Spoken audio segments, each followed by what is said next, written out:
BBC Radio Gloucestershire. James Young alongside me, and James and I were just chatting on the way down about the rebuilding of this old stadium. 3 sides of this ground were done in one swell folk, and here the old Archibald Leach stand is, well, it's getting towards its finished state. It'll be open on the 1st of January, and it'll be an impressive sight, James, when it's finished. Yeah, the Mayflower stand built to commemorate the 400th anniversary of the Mayflower setting sail from Plymouth to go and found the colony that became the United States. It's got a historical significance, and it's going to be an old-fashioned stand with new amenities, with the old Archibald Leach lattice work balcony fronts for those who are big geeks on football stadium architecture like I am. It's going to nicely round off this ground. It's going to be certainly one of the better grounds in the bottom 2 divisions when it's finished.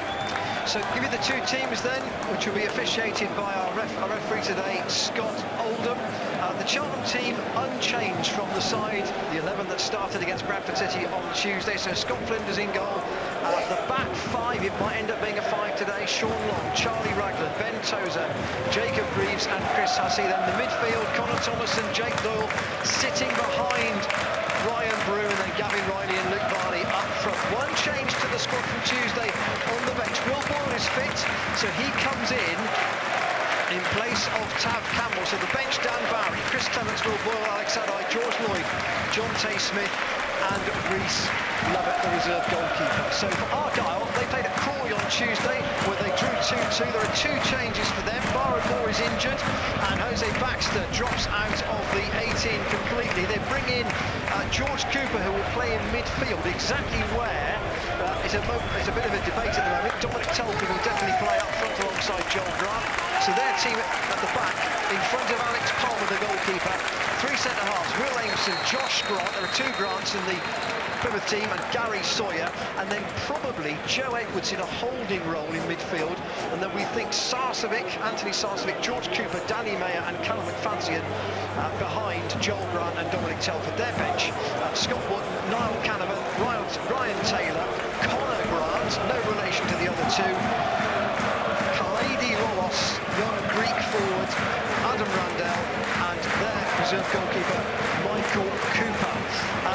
We won't say left to right today, we'll say towards and away from, because we're in the area between the home fans and the away fans at the Barn Park end. The Devonport end, the home end, is at the far end of the ground. Cheltenham all in blue today, Argyle of course in green and white. And is it a deceptive view, James, or is the pitch here very wide? I think it's probably just deceptive. It's what not you're used to when you're coming to commentate on a game.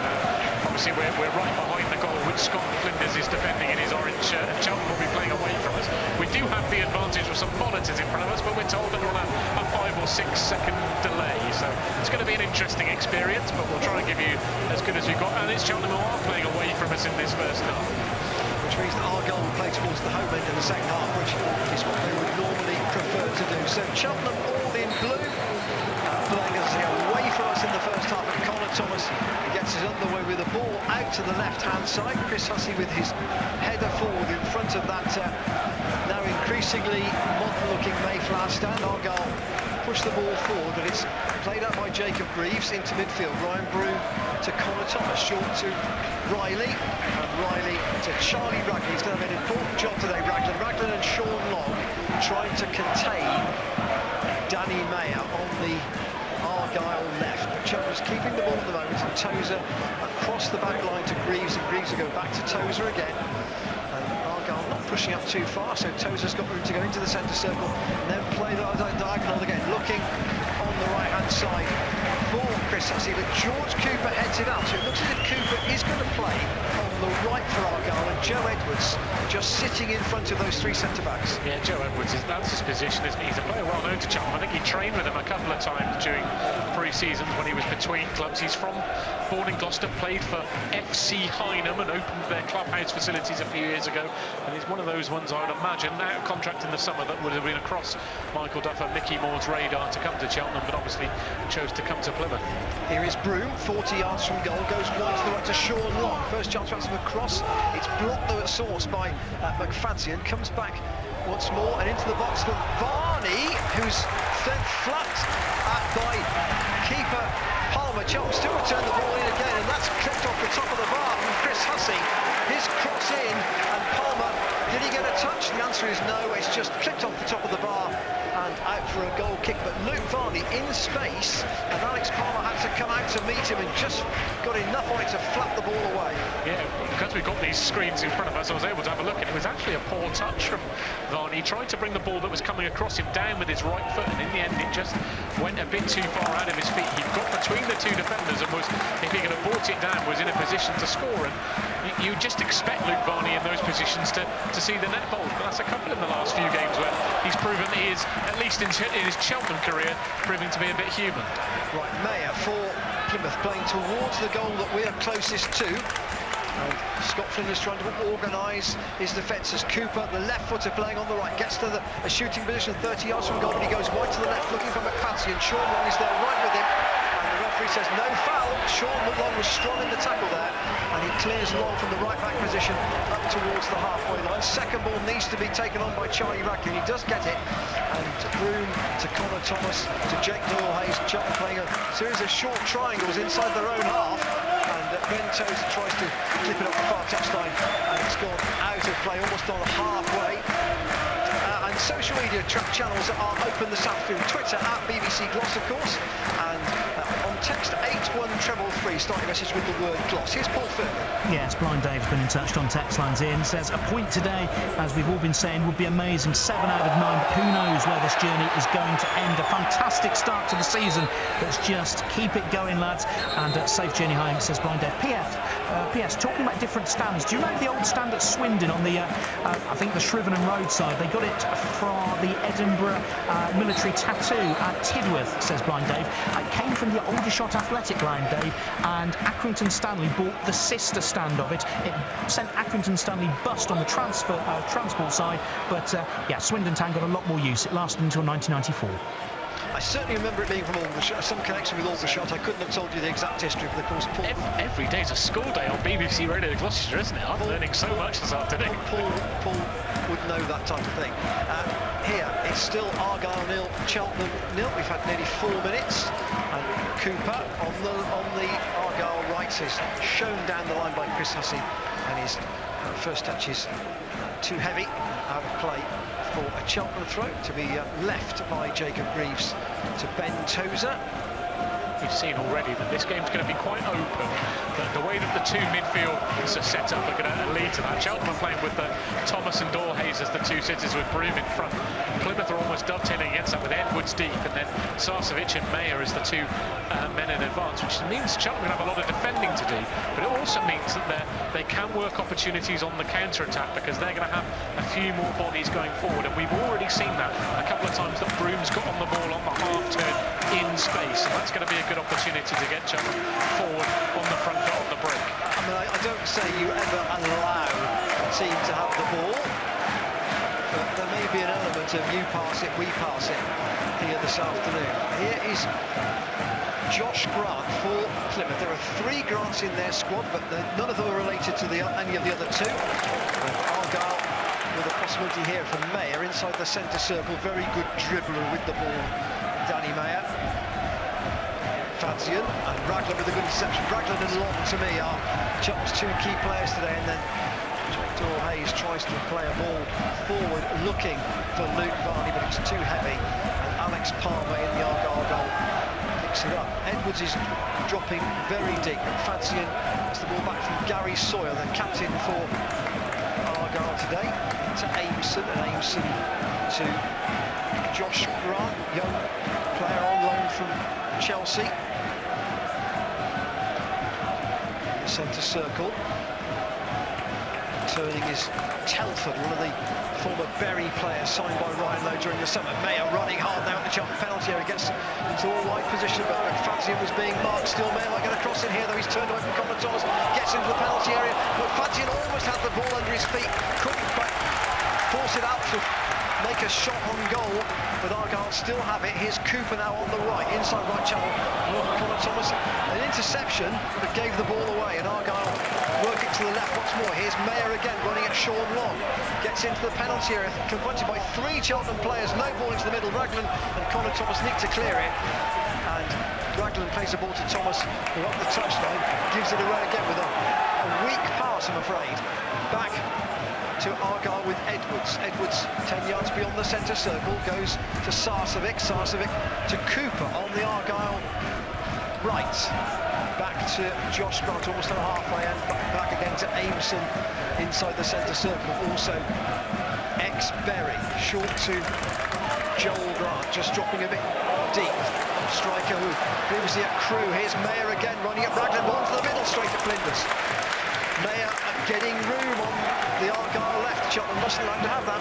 Yeah, all that attacking play, the last minute or so, all came from Connor Thomas giving the ball away casually in 2 areas. What Cheltenham need to do is, yes, they're all very well passing the ball and playing the ball nicely in areas, but when under pressure, you cannot afford to be sloppy, and Thomas was guilty of that twice, and it just allowed Plymouth a bit of momentum, a chance to recycle and attack, and through that initial pressure of having to defend solidly for 30-40 seconds, they worked Mayer into a position. So yes, Cheltenham need to be good with the ball when they've got it, but they've got to not be casual in the wrong areas, because we've seen already that this Plymouth team with Sarcevic, Mayer, Grant and Telman are all good with the ball at their feet. There's not a target man on the pitch this afternoon, and it's going to be an afternoon for playing football, but in the right areas. I might come back to Connor Thomas in a moment, something I spotted on Tuesday when I saw the second half against Bradford.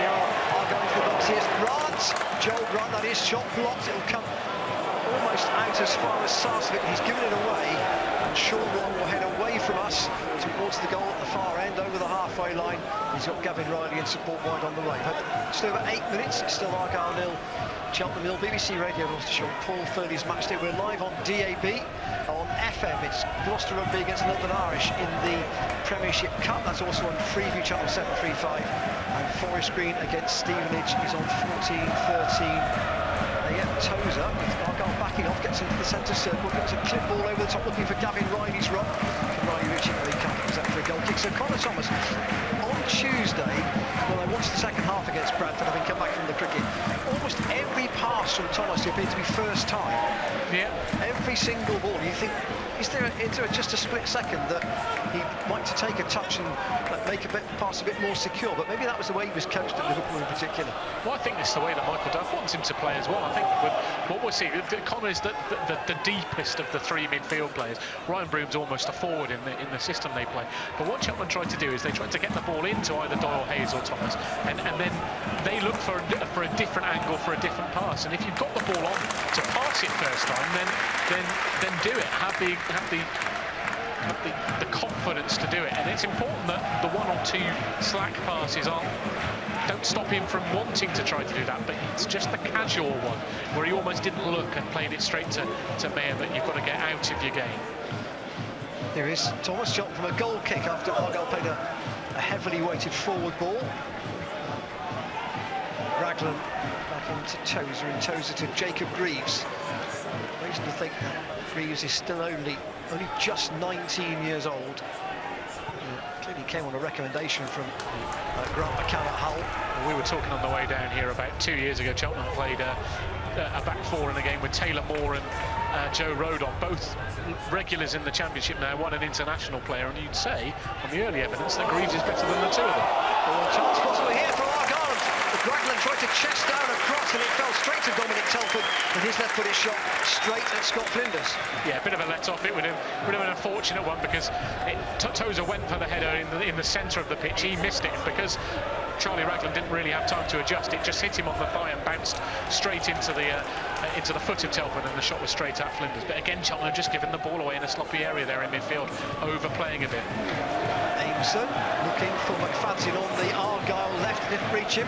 Cheltenham intercepted it, and they've sent Sean Long away up the right-hand side. His cross into the middle, and Aimson just about reaches it. They'll come out to Ryan Broom, though, corner of the Argyle penalty area. He puts up the ball back in, which Cheltenham challenged for, and they'll get a corner because Luke Varney applauds the intent. It may have, I think, been Aimson who headed it away, and Cheltenham will have a corner in front of the Devonport end. About 100 metres or so, maybe a bit more from us at the far end of home park. Well, we know that there's a particular corner that Cheltenham like, which is that one where they play it short the first time and then look for Luke Varney spinning round the back into a position on the penalty spot to get a shot in. If that was to be from this particular position, we'd have the perfect view of it here. Wonder if Plymouth have been doing their scouting homework. Well, Chris Hussey's going to take the corner. I saw on the monitor Ben Tozer saying, I'd like it sort of front post, please. Let's see where Hussey plays this corner. It is in towards the 6-yard box. It's gone out off a Cheltenham head. Let's just see off the monitor. In fact, it may have been off Tozer last, and it will be a goal kick to Plymouth Argyle. Yeah, we saw it on Tuesday night. The ball in from Hussey for Tozer's winning goal was an absolutely sumptuous ball. It was one of those that was just begging for a little deflection on it to take it into the net, and that's what we got. That was a decent delivery again from Hussey. That's what he's really good at. Long clearance, and here's a possible run in here. A great tackle from Charlie Randall inside the penalty area. He couldn't miss time. No, that was one ball from Argyle, long from the right back position. That was long, not past not the player. Looking for Joel Grant, he got in down an inside right channel, and Charlie Raglan with an impeccably timed tackle. It just goes to show that there are more than one ways to skin a cat. Argyle and Cheltenham have both been passing the ball, and it was almost a surprise, wasn't it? The long ball into the channel, and as you say, terrific covering and a terrific tackle from Charlie Raglan. Conscious Paul's got some social media. We'll just look to see where this Argyle attack develops. Telford back to Aimson, looking for a forward ball. Cooper is well tackled by Chris Hussey. That should be Jacob Greaves's. And infield from Connor Thomas to Jake Doyle-Hayes. Really his first opportunity to get on the ball. And back to Ben Tozer, and Tozer to Greaves. And Cheltenham playing the ball, I think, back to Scott Flinders. No, back to Tozer. So, Paul, that's that text, I think. It's a mischievous one from Craig in Cheltenham, who says, Boyle for Campbell on the bench. That's positive for me. Boyle will score more goals. Well, fans can be harsh, can't they? Yeah, they can. They can also be very funny, and that, to be fair, that's made me chuckle.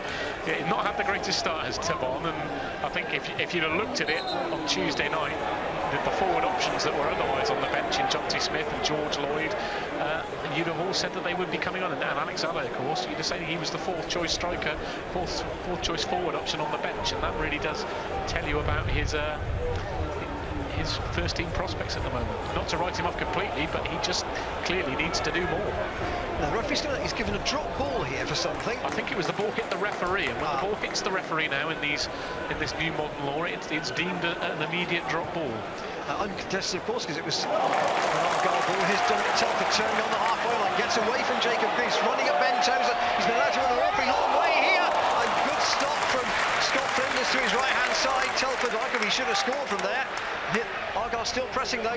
Mayer gets to the edge of the area. He will shoot, and it's deflected off Tozer and wide at the near post for a corner. But Dominic Telford was allowed to run an awfully long way there without really a challenge being made. It did mean that Flinders had a good sighting of the shot as he tried to curl it round the keeper into the far corner, and a nice sight for the keeper to make the save. Yeah, just Jacob Greaves got caught marginally on the wrong side of the ball, and that allowed Telford to get a head of steam up and to run at Ben Tozer, and that's what Ben's not massively comfortable in. In the end, it was a good firm stop by Flinders. Not only did he get his hands on it to stop it, but he also got it far enough away from the goal for Grant. George Cooper takes the corner short for Plymouth. He'll play the ball in now. It was initially blocked by Jake Doyle-Hayes. The Argyle fans wanted handball, but it was on the edge of the box, and it was very short range. Hard to see how that could have been given as a handball. Football rules are anything now, Ian. If you look at, or you were watching the offside decision in the Spurs-Leicester game earlier, and VAR could change anything. I've just seen a replay actually hit Broom square on the chest, so move on. Joel Grant is caught offside on that occasion. In the right back position for Cheltenham. So we've had 15 minutes. Argyle have done a bit more of the territory. Varney had a 1/2 chance from a ball played through.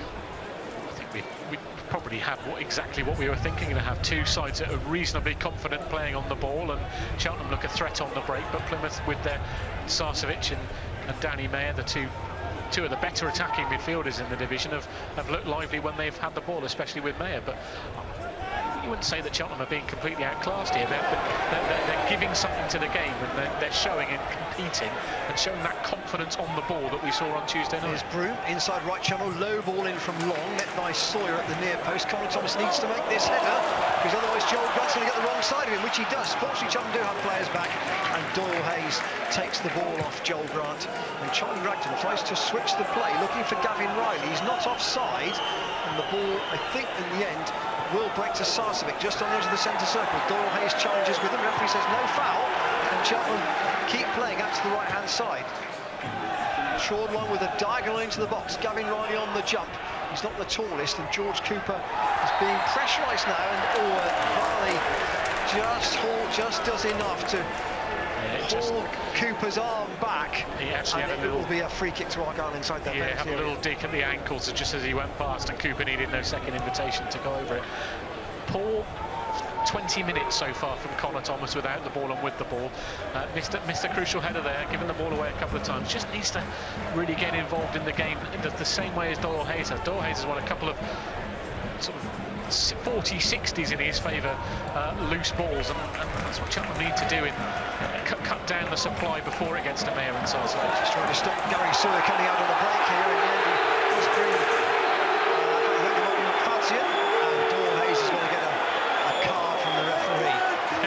To be fair, it's a cynical foul, but it's not the kind of foul you necessarily expect a 20-year-old who's just come from under-23 football to make it. Mayer had turned away from him, he'd gone past him, and Doyle Hayes went, no, you're on the halfway line, you're not going any further, son. And tapped him on the ankles, and he went down. A clear yellow card. So, looking for the young midfielder on loan from Aston Villa. Still Argyle 0, Cheltenham 0.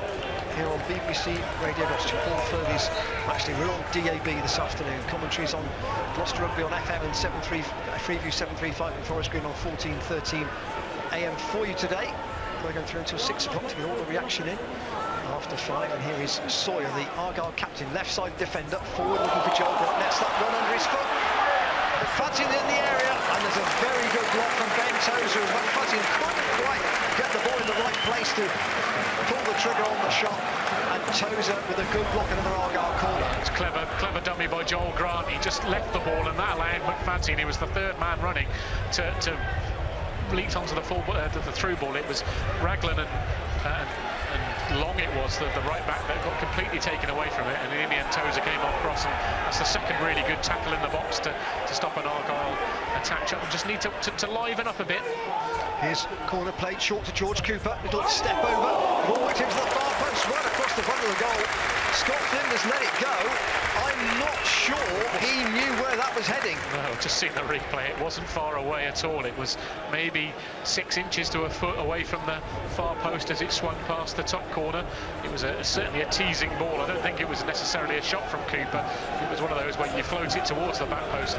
OK, we'll give Ben Scott Flinders the benefit of the doubt. The ball's not nestled in the corner of the net, but certainly just Cheltenham just need to track their runners a bit better. They need to stiffen up in midfield and look a bit more solid off the ball at the moment. They're producing quite a lot on it, but the runs, especially from these 4 Plymouth midfield players, Edwards is going to be the one that sticks in and doesn't move, but the 2 wing backs and the 2 other central midfield players are always and constantly making runs beyond the ball, and Cheltenham are just having a bit of trouble tracking those runners at the moment. I mean, you said to me on the way down, James, you thought that Plymouth's threat was not necessarily from their forwards as much as their deeper players, and that's kind of proved to be the case so far. Well, the stats tell you, don't you? Their top scorer on the pitch at the moment is the wing back McFadden, with 3 goals this season in the league, in all competitions, 2 of which are in the league. The 2 forwards have got 3 between them, so that probably tells you where Plymouth are. Cheltenham giving the ball away here, and here's Joel Grant running at Ben Tozer again, gets into the box, and it hits the bar by the Flinders fingers. It goes back into the middle again, and Tozer will get it away. That was Sarcevic's follow-up, but Grant had his shot tipped onto the bar by Scott Flinders. It was a good save, but you feel Grant should have scored. Yeah, it's clever football from Plymouth, though, because McFadden is so far onto the left touchline that Sean Long's had to go with him, and that's left a big channel between the wing back and the right-handed centre half, and Grant's just exploited that space. Cheltenham are being stretched across the width of the pitch a bit too much at the moment, and also being stretched the length of the pitch in their midfield as well. They're just having a bit of trouble finding a compact defensive shape, and these runners from Plymouth, they have 6 of them beyond the ball with the 2 forwards and the 4 midfield players, are just causing them some problems. What I will say, it's a terrific save from Scott Flinders onto the crossbar. He stood up, it was straight at him from Grant. Grant will be wanting to do better, but being given the chance to make the save, Flinders has produced a very good one. And Cooper slips over there, which is fortunate for Cheltenham, because they had a position where they lost the ball through Chris Hussey, and Luke Varney trying to get past Josh Grant on the Cheltenham right. The ball was switched into the centre circle. Goes Jake Doyle-Hayes. Gavin Riley goes to the right to Sean Long. Cheltenham playing towards the Devonport end, at the far end of home park. We're at the Barn Park end, the away end, behind the goal. Very unusual commentary position here in Devon today, with a long diagonal ball from Ryan Broom looking for Gavin Riley. Sawyer's got to play that, and he has to turn it into touch on the right-hand side as we look at it. Another forecast for home back in Gloucester today was really good. We've got the floodlights on here in Plymouth. It's quite grey. We had just a little bit of rain on the way down, not much, but certainly if summer is staying with you, then maybe the last afternoon of the really nice weather before it changes a bit next week. Here is Ben Tozer with a long throw into the Argyle penalty area. Comes off one head. Argyle don't clear it very effectively, and then in the end it comes back to Tozer a second time. Can he go down the right to Sean Long? No, he thinks about a ball back into the middle. Palmer stays on his line, and it's a foul, I think, by Varney as he goes for the header at the far post. Yeah, clearly fouling Josh Grant, and it will be a Plymouth free kick. We've seen enough from those 2 corners, and the one long throw, the 2 crosses into the box that followed it, and the corner from Cheltenham, to suggest that might be a decent avenue of attack this afternoon. Plymouth haven't defended them comfortably. That the long throw from Tozer could have bobbled to a Cheltenham player and given a chance, just like Doyle-Hayes had on Tuesday night for the second goal against Bradford. This was break of play, and Michael Duff, I imagine, will be speaking to his players, just trying to stem the flow of those attacks from those runners beyond the midfield at the moment, which is the way that Plymouth seem to be building up a head of steam. Dominic Telford is down inside the centre circle, getting some treatment from the Argyle physio. So the players are taking some water on board. James Young's taking some water on board as well, which is good. It's still the summer in, the cricket season's still going, as you well know. Yeah, good hydration tactics. It's still Argyle 0, Cheltenham 0. Just to say, of course, if you are a cricket fan, you will know that Gloucestershire have their last championship match this week against Northampton. Could be very important in terms of the promotion picture. Could be the first promotion of Gloucestershire in 2019-20. And that game, of course, will be live on the BBC Sport website from 10:30 on Monday, Tuesday, Wednesday, Thursday. The 2 teams currently in the automatic places in the table. Talk us through the points system and how. No, we haven't got all. I haven't got all afternoon. Or what we do know is that Glamorgan are not out of contention, and they play Durham away. They're basically, it's Northants, Gloucestershire, and Glamorgan competing for 2 spots in the Division 1 next season. Telford's going to be okay. He's up on his feet, and he will resume his spot in the action when play gets underway again, which it will do, with this free kick to be taken by Alex Palmer, the Argyle goalkeeper. All in, I would say that's pink from this range. Pink with purple trim. It's an interesting look. And the applause. Telford coming back on. That's Ryan Taylor on the bench actually there, on the touchline. I think Telford's gone off. He's going off, and Ryan Taylor is going to come on.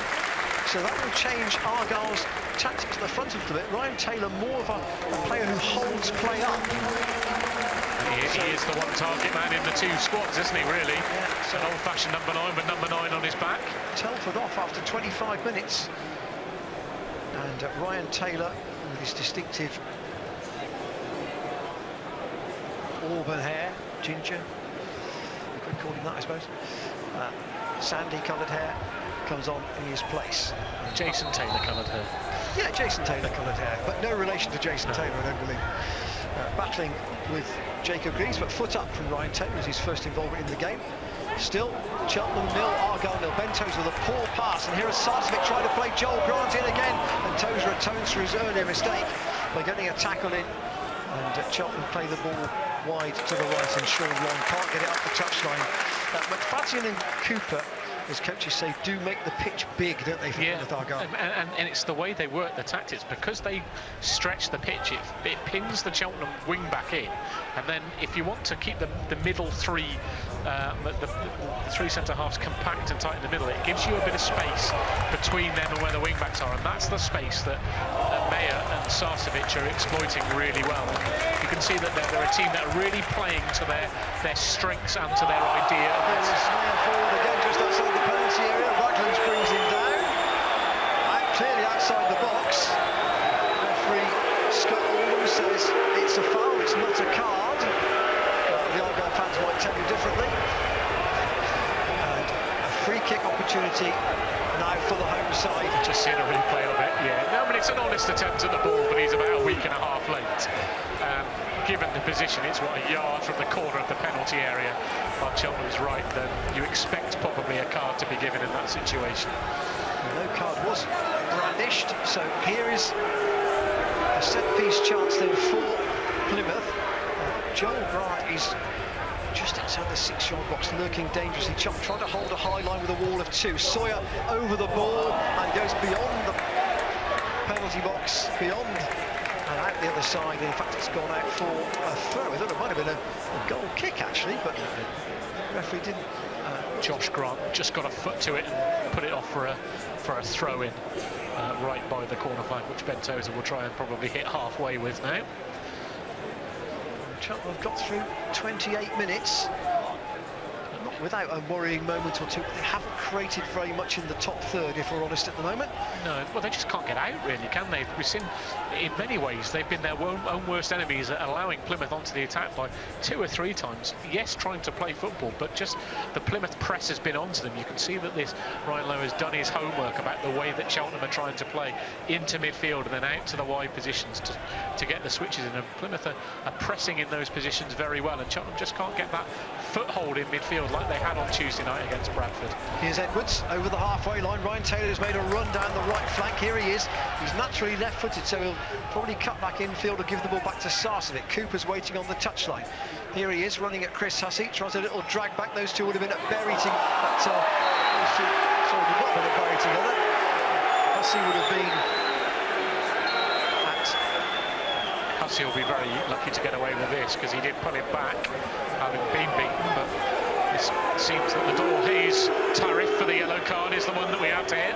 That's 2 Cheltenham defenders that have been lucky not to get any further censure from the referee, Scott Oldham, in my opinion. Well, here's Cooper with the set piece then for Plymouth. Cheltenham again holding a line on their own penalty spot. Nobody closer than that to the goal in front of Scott Flinders, so he's got a pretty good view of this cross, which is going to be whipped in by Cooper. It's deep, very deep, almost too long, I would suggest. And now the play beyond Gary Sawyer for a goal kick. That always looked overhit, didn't it? Yeah, just got the 8-iron out when he needed the pitching wedge. I'm sure Scott Flinders won't be taking this particularly quickly. Cheltenham just need to take the sting out of the game again, as I say, get that shape about them again. Maybe just look to stiffen up and get a bit more solid and take the expansiveness out of the game. This is going to be the test. We all know that, we all see now that Cheltenham can play some pretty football, and they can be a good footballing side, and they can go toe-to-toe with the side. It'd be interesting to see whether they can adapt to get that other side of the game, the grittiness, the moments where you're not playing as well as you might like, and you need to become solid and just go back into a shape and defend from there. Connor Thomas with actually an important tackle there, to his credit. Took ball off Joel Grant and gave it to Jacob Greaves. Goes over the halfway line, almost left back position there, Jacob Greaves. And Cheltenham work it to Doyle Hayes, infield to Thomas, and Thomas back to Ben Tozer. Short once more to Doyle Hayes, then to Charlie Ragland. He and Sean Long have been working overtime on the Cheltenham right, defensively against Mayer and McFadzean in particular. Tozer forward off his left foot, looking to get in behind Cooper. Can't do so. Varney with a shoulder charge on Cooper, which is given as a foul. Now Varney's given away a couple of fouls there. Just one earlier in the box. He's calling Ben Tozer over for a chat, the referee. This might be a totting up situation here, I think. Yeah. And if your man gives away another foul, it'll be a yellow card. I don't know quite why the referee needs to speak to Ben Tozer. It's not as if Luke Varney's a young, impressionable novice at football who doesn't know what he's doing in that position. It's either a yellow card or it isn't referee for the totting up procedure. It's just sort of Ben Tozer 30 yards out of position. Now he's got to trot back into position to defend the free kick. Referees who'd be one, who'd get into the mind of one. Well, it's an interesting take. He's trying not to brandish the cards so far. But you would say that Randall and Hussey both lucky to get away with yellow cards there, and as you said, totting up, Varney's probably lucky. Maybe we could be sat here with 5 Cheltenham players in the book already, but we've only had the one. So credit to the referee for that. But there comes a time where you've got to say, well, that's a yellow card against Luke Varney and get on with the game. Argyle have the ball inside their own half. Cooper infield, the green and white playing towards the aim that we're doing our commentary from today. Into Mayer once more, dribbles infield inside right channel, tries to force a space beyond Connor Thomas to Sarcevic, short, back to Mayer once more. He's got McFadzean right with him, and just dribbles, holds the ball onto the ball so well, controls it, places it to McFadzean, tries to get round Sean Wong. Is there a rush there? Wong did just enough. Argyle fans want a foul, but McFadzean went to ground just outside the penalty area, right by the byline. Referee wasn't interested. Goal kick. He's got terrific balance, hasn't he, Danny Mayer? The ball is sort of wedged to his foot, and he just seems to be able to change direction at will. And that must be the nightmare for the defenders to play against, because if you think you're showing him onto one side and onto one foot, and he can cut back in double quick time and get onto the other, maybe, just maybe, overindulges on the ball a bit too much. And when the simple pass is on and the chance to stretch the players on, he just holds on to it a bit too long. Good play by Gavin Riley to win the ball for Cheltenham in a 50-50 situation inside the Argyle half. Then Chris Hussey gives it away again. It feels a little bit like it's 11 against 10 at the moment. It isn't, but Argyle are dominating on the ball, and Cheltenham are... They're giving it away far too many times when they do get it. They're working hard to get it back. They need to love the ball a bit more when they've got There's it. Joel Grant, 35 yards from goal to Sarcevic. Might think about a shot inside right channel. Goes to the right again to George Cooper. George Cooper running at Chris Hussey. Going to get across into the middle. Ryan Taylor can't reach it. And Jacob Reeves on his right foot tries to clear. Goes to Josh Grant. Jake Dorhayes battles with him, and Gavin Riley can run it up towards the halfway line, but he needs some help here, and he gets it in the end from Chris Hussey. Where will Hussey go? The answer is down the line looking for Varney, but Josh Grant is there, and Argyle get it back. Sarcevic inside right channel, looks to his left, powers on, brought down by Dorhayes, who's been yellow carded already. Needn't say too much to the referee there, because he's on a yellow card. He's allowed to walk away. Yeah, he'd be very harsh to be given a second yellow card on the basis of what Raglan and Hussey have got away with. But certainly the crowd are going to be getting more and more incensed, because whenever, looking at it again, actually, it's quite a bit of a cynical trip from Dorhayes, having Sarcevic got on the back of him. But this Plymouth crowd will be thinking that Cheltenham are a bit of a hatchet team at the moment. Whenever the ball gets within 30 yards of the Cheltenham goal, they'll bring in the Plymouth man down. Another set piece for Plymouth Argyle. There's a Cheltenham wall of 4, which will be about 1.5 yards inside the penalty area when it's settled along the line, sprayed out by Scott Oldham, our referee. It's a good position for the left foot. It's right of centre, and it's time to get the ball up and down. Sawyer over the ball, but taken on the trot, on the walk really, by Scott Flinders. Comfortable enough save. He made 2 good ones earlier in the half though.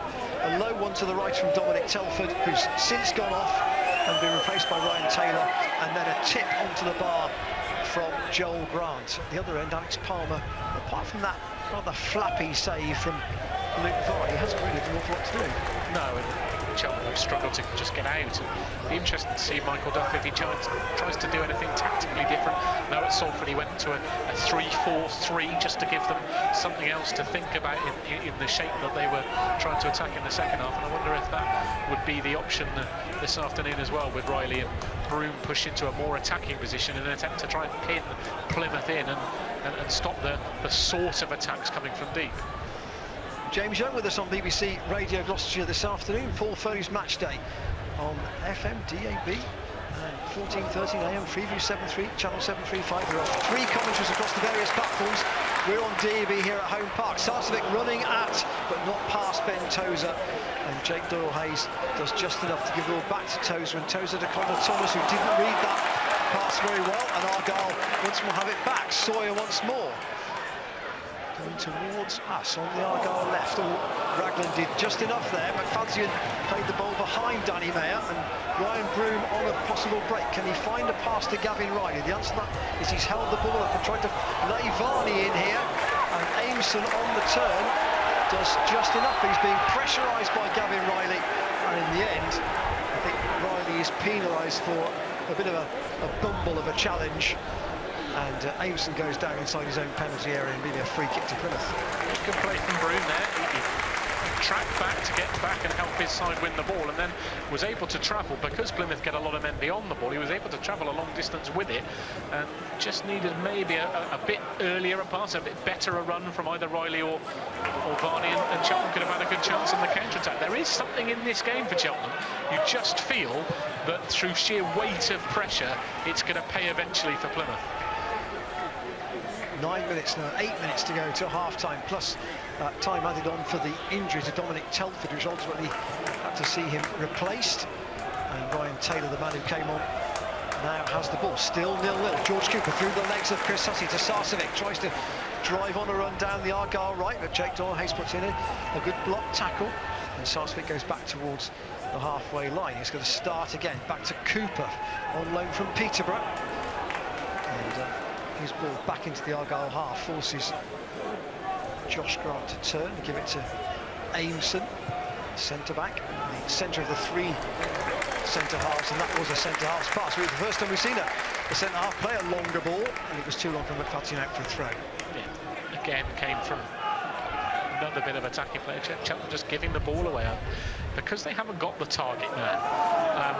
They have to always play the short pass and try and work into an attacking position. I just wonder if Michael Duff will look around on the bench, and this is the kind of game that he would want the former Plymouth man Ruben Reid on there, just to give Cheltenham a point of difference where they can, under a bit of pressure, get the ball up to the big man and play off and around him. Joel Grant with trickery, but heading back towards his own goal, well marked by Sean Long. And Argyle are forced to go back into their own half, and Sawyer with a little clip ball asking Grant to chase this, and that should be Scott Flinders under a bit of a shield from Ben Tozer.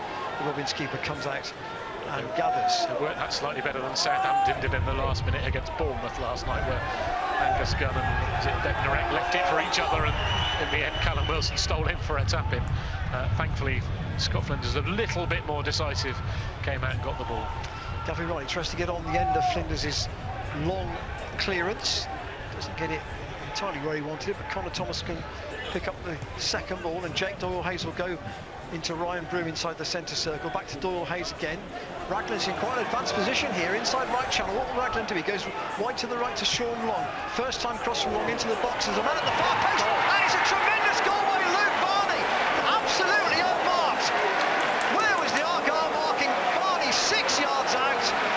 Goal number 17 in the Cheltenham shirt for Luke Varney, and it's Argyle 0, Cheltenham 1. Well, that is brilliant football from Cheltenham, because that was the time when they did play the extra pass too many, and it was Doyle-Hayes who managed to get Charlie Raglan as a right back almost in that position, advancing forward.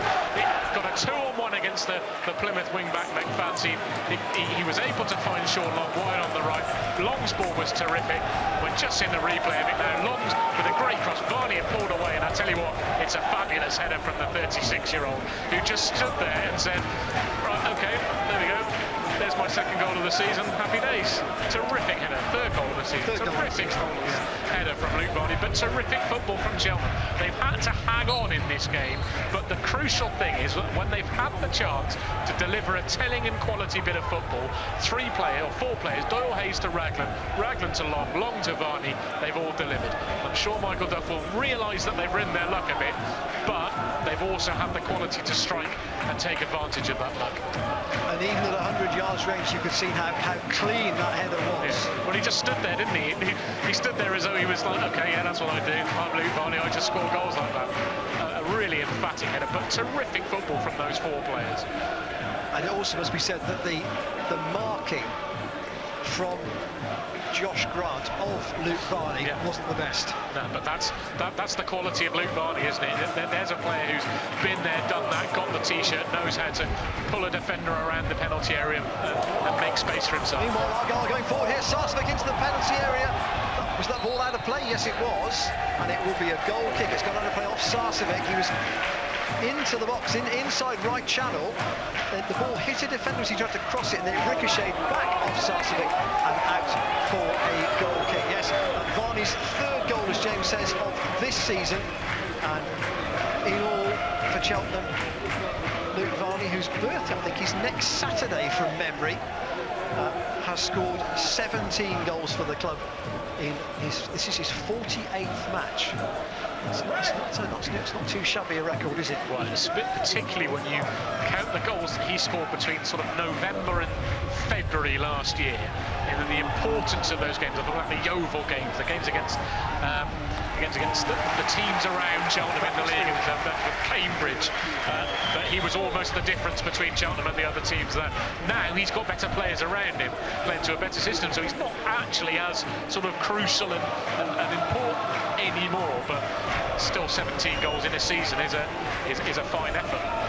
Cheltenham have won a corner, driving run from Chris Hussey, saw his cross blocked by Edwards, and it will be the Cheltenham corner on their right. Jake Doyle-Hayes is going to take it. They've had a few chances from corners so far today, and from set plays around. Plymouth don't look the most comfortable defending crosses. Play it short to the looking for opportunity on the edge of the area. The low ball to the edge of the box, looking for a peeling run from Varney, but well, they were looking for Chris Argyle Hussey. Spotted that. It was that one where they almost played the Darren Anderton, Teddy Sheringham routine, where Doyle-Hayes is looking for a ball for Hussey, and Argyle had done their homework and cut it off at source. Throw down the line, looking for Hussey, taken by Jacob Rees, but nothing doing there, and it will be an Argyle goal kick. Alex Palmer at the far end, not giving much cover by his defence for the Varney goal, which was in the 39th minute.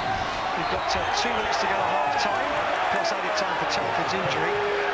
And a free kick now to Plymouth just inside their own half after a tackle by Ryan Broom, and they want to get on with it. Here's Danny Mayer again on the Argyle right, and a good covering tackle this time by Gavin Riley, back very deep. Cheltenham want to see this out to half-time and then reassess how they might approach the second half. Cheltenham supporters to our left, in pretty good voice with their team leading by Varney's goal. Argyle bring the ball short. Here's Joel Grant to Danny Mayer at the penalty area. Back to McFadden, his cross. Blocked again by Sean Long, another corner. Well, you said to me in the car on the way down, Ian, that Plymouth, probably their problem is they try and walk it in, and maybe that was a case in point there. Mayer got the ball in the corner of the penalty area in about 5 yards of space. If he'd have looked up and tried to curl it, he'd have had a clear shot on goal. He looked for that other pass to McFadden, and Cheltenham were able to block it. They're just maybe not being direct enough when they get the ball in and around that box. Cooper's corner, outswinger, headed down, and he's on a push. Push, yeah. By Will Aimson. Push on Ventosa. The referee whistled and was pointing towards it being a Cheltenham free kick before the ball hit the back of the net. Ventosa's still down, but it was a fairly blatant push. It was a good ball in, but I think Ventosa, because he was pushed, just seeing a replay now, yeah, he was pushed, and because of that he was unable to keep his balance. And I'm looking at from the replay, I think this is Ventosa saying, okay, we'll just take the sting out of it. We'll get to half-time, thank you very much. I wouldn't have expected that push. He may not have actually seen Aimson climbing into the back of him. He's a big, powerful centre-half, Will Aimson. So a minimum of 3 minutes to be added. Electronic ball just up. Cheltenham leading by Luke Varney's goal after 39 minutes. A pinpoint cross, we can generally say that, from Sean Long on the right-hand side. On a counter-attack, Cheltenham having turned the ball over, and worked it to the right through Doyle-Hayes and Broom. Long's cross. The key moment in that was Doyle-Hayes, and then the run that Charlie Ragland made away from being a centre-half. He said, I'm going to leave Joel Grant, and I'm going to move into a right-back position. Because he moved into that, Plymouth weren't ready for it. Mayer was nowhere, and suddenly Cheltenham had 2 against 1 in that right-hand channel. Raglan drove the ball on, Long kept the width. The crossing opportunity was there, and then the movement in the centre of the penalty area was good enough for Varney to. But it was the bravery of Doyle Hayes and Raglan to play football in an area, a dangerous pass to a dangerous run forward from Raglan that really created the opportunity for the cross for the goal.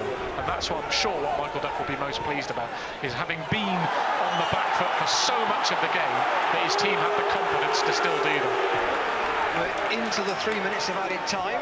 Raglan with a header away and Long into Connor Thomas. The diagonal here. No, he'll try and switch the play to Chris Hussey. I think that's probably overhit, but Hussey gets his header forward. Yeah, just didn't have an option after that, did he, Hussey?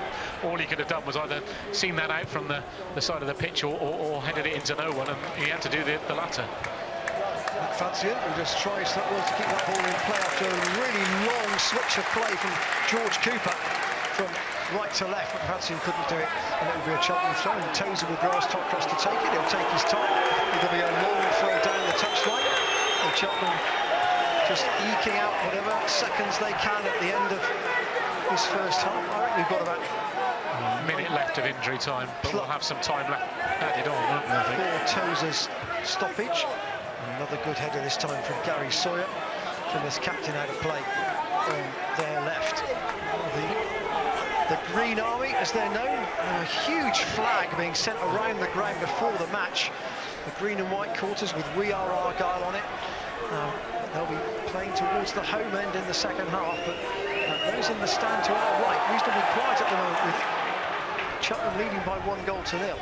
Interesting to see how Cheltenham tried to set up in the second half, because I don't think they're going to be able to really sort of sink back and defend what they've got. But I think they're going to have to come out for the second half and look to get that second goal. And it's going to be an open game. It's going to be more open, you'd accept, because Plymouth are going to have to throw a few men forward. So it might be a chance for Cheltenham to break. I certainly don't think this game's going to finish 1-0. Reeves, that's a tidy ball, looking for Gavin Riley into the penalty area, and good challenge on that occasion from Aimson. Just prevented Riley getting onto the end of that, and the boys with Alex Palmer in the home goal. Bowls it out.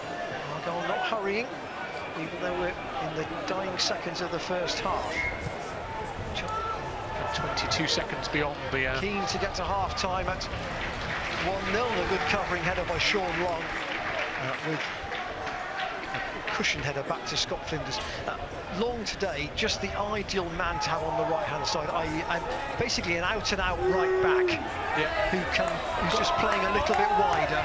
Yeah, to try and cope. The impressive thing with Sean is his quality on the ball when he gets the opportunity. We saw he's had one really good crossing opportunity in this match, and he's picked out a superb. It's too much to call it Beckham-esque from the right flank, but it's a perfect cross for Luke Varney. And yes, he's had to do all his defensive work, but when given that opportunity, and that almost sums it up for Cheltenham, they've had to be on the back foot, they've had to dig in, they've had to.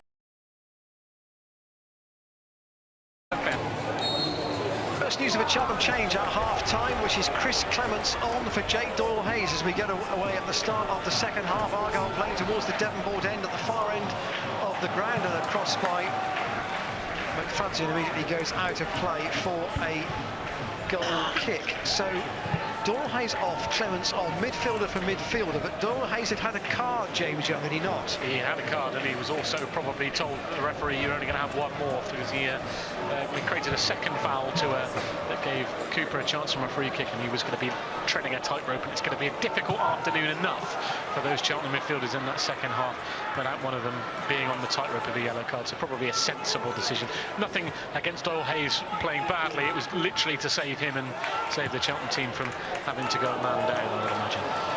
Recap the two 11s for you. As soon as there is a break in play, Argyle had to also make a change because of an injury in the first half, with Dominic Telford going off. So Cheltenham throw on the halfway line. So here's the team now. Flinders in goal. Raglan, Tozer and Greaves, the three centre-backs. Long and Hussey in the wing-back areas. Long's cross made the goal for Varney. In midfield now, Thomas, Clements and Broom. And goal scorer Varney and Gavin Riley up front. The rest of the Cheltenham bench. Will Boyle back involved today. Dan Barry. Alex Adai, George Lloyd, Rhys Lovett and Jonte Smith. You won't see Tav Campbell's name in that list. He today omitted to allow the return of Will Boyle after injury. Give me the Argyle team in a moment. Here's Ryan Taylor, their first half substitute, just inside his own half. Argyle in green shirts with white sleeves, white shorts and green socks. Joe Edwards, their holding midfielder, into Ryan Taylor. Going to be well battled with and robbed off the ball by Charlie Raglan. Broom, 35 yards from goal, tries to go outside the first tackle, but doesn't beat the second one, made by Danny Mayer. Ryan Taylor is down at the moment, and Mayer's going to just play the ball out so that he can get some attention. That will allow me to give you the Argyle team. Alex Palmer is the goalkeeper. The back three, Josh Grant, Will Aimson and Gary Sawyer. Then Joe Edwards just in front of those three, and then basically four attacking midfielders. On the right, George Cooper, then Anthony Sarcevic, Danny Mayer and Callum McFadzean on the left, and up front Joel Grant, no relation to Josh, and Ryan Taylor. Their bench, Scott Wootton, Niall Canavan, both defenders, Connor Grant, creative midfielder, Khalidi Lolos and Adam Randall, both young forwards, and I mean young, but teenager and 20 respectively, and goalkeeper Michael Cooper. Ryan Taylor is okay, and Cheltenham with Gavin Riley throw the ball back to Alex Palmer in the Argyle goal. How much will we see, James Young, of Cheltenham playing, in the top third of the pitch towards us in this half? Do you think? I joked to you at half-time that we've seen all of the ball that we're going to see in this match. But Cheltenham in the first few minutes of the second half, through that Raglan tackle and the chance to bring the ball forward, actually had a better attacking opportunity than they probably realised. And they've been a bit more direct and a bit more confident in the final third. They could have worked at an opportunity. I think Cheltenham are going to need to be a threat on the break, because this Plymouth side have certainly got a goal in them, you'd feel, just through the sheer pressure that they have. Here's Mayer going into the penalty area. Is he brought down? Well, he goes to the floor, but Argyle are playing on. And here's Sarcevic, and Cheltenham need to clear it, but it's right in front of the 6-yard box, and that is, I think, Chris Clements who hooks it away. The Argyle fans certainly thought when Mayer went down, there might have been a call for a penalty. He certainly dribbled his way into the box, went to the floor, but the referee was not interested. The goal game seemed to stop, didn't it? Everybody in home park looked at the referee for what he was doing, and in the end it meant that Plymouth had another chance because Cheltenham didn't get on the ball or get it clear. Here's Mayer again. He's got the wrong side of Shaw Long this time, again into the penalty area. Still Mayer goes. His shot is blocked. And there's a little tap there from Connor Thomas's tackle, but the referee again allows play to continue. And here's Gavin Riley wide on the right-hand side into Ryan Broom, halfway inside the Argyle half, drives on the run. Gavin Riley's making his way into the middle. The cross is cut out by Gary Sawyer, and here is Joe Edwards to try and play the ball away for Plymouth Argyle, who are playing towards the far end of the ground, the Devonport end. Cheltenham attacking the goal closest to us. We are commentary positions behind the goal today here at home, but very unusual. But because the work in the new Mayflower stand, which will be very impressive when it opens on the 1st of January against Swindon. That's the target date. Varney goes down Aimson. Aimson gets very animated with referee Scott Oldham, and Luke Varney is going to get a card for that tackle. Yeah. You said animated. I think that there's no other word for it other than tantrum, Ian. That was incredible. From Aimson, he was jumping up and down like a 2-year-old who'd just had his dummy taken from him. It was a foul from Varney, and on the totting up, it probably was a yellow card. But Will Aimson, dear oh dear, that was quite a tantrum. So Varney and Doyle Hayes currently in the book for Cheltenham. Doyle Hayes has been taken off at half-time, possibly a bit of protection there for the youngster. He was getting through a lot of defensive work in the first half, to be fair. Edwards again for Plymouth Argyle, wide to the left to Mayo, who's the constant feed of possession, gets past 2 tackles, gets into the box. Will he pull the trigger? Still Mayo tries to shoot, and it's a tepid effort straight at Scott Flinders. He's a master dribbler, isn't he, Danny Mayo? Yeah, I just think he's guilty of maybe picking up the ball in the wrong areas. I'm sure Ryan Lowe has set him up to get him on the ball, but he seems to be picking the ball up on the left more than in the middle. And because of that, it's quite easy to pick the way that he's going to run with the ball. Yes, Cheltenham aren't doing a particularly good job at doing it, but you know he's going to cut in on his right foot, and you know he's going to have to shoot across the goalkeeper. And if he was picking the ball up in the middle and had runners either side of him, I think he would be more of a threat to defend against. Cheltenham had a free kick given for a foul on Chris Clements. They've taken it quickly.